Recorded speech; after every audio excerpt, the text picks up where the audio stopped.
E aí? Vai se encarar? Olá, gente. Bem-vindo ao psicanalista Eduardo Cardoso.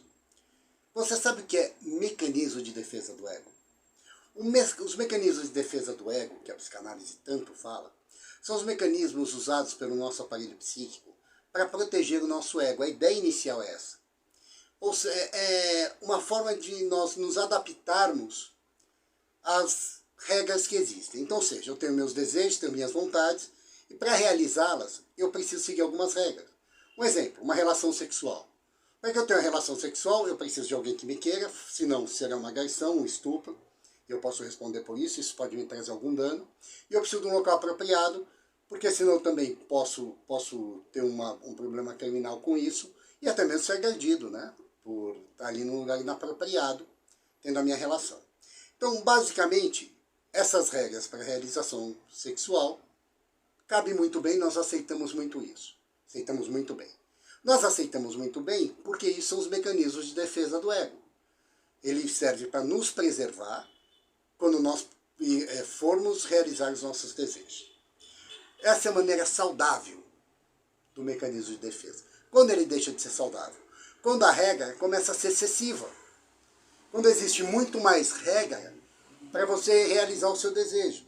E aí você começa a criar um monte de mecanismos de defesa, de negação, começa a negar o seu próprio desejo, né? Começa a fazer uma clivagem de ego como eu me privar dos meus desejos me faz com que eu seja uma pessoa muito especial, e na verdade está te gerando uma angústia. Como é que isso pode acontecer? Vamos continuar aqui na ideia de raciocínio de uma relação sexual. Aquela questão de eu para ter uma relação sexual não basta ter alguém que me queira ou um local apropriado. Eu preciso ter alguém que seja da minha classe social ou que seja da minha religião. Eu preciso ser virgem, eu tenho que guardar essa situação para depois do casamento. Ou seja, a realização sexual ela já começa a ter regras que saem de um contexto básico da coisa. E o que acontece? Acontece exatamente isso. O mecanismo ele começa a ser patológico porque ele começa a te gerar angústia. Você começa a ter que se adaptar com um monte de coisa que talvez não tenha tanta explicação.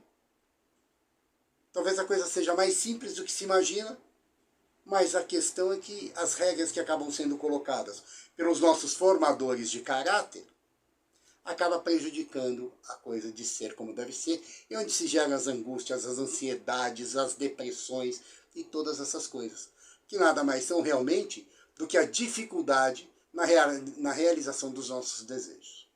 Tudo bem? Pensa nisso e até a próxima.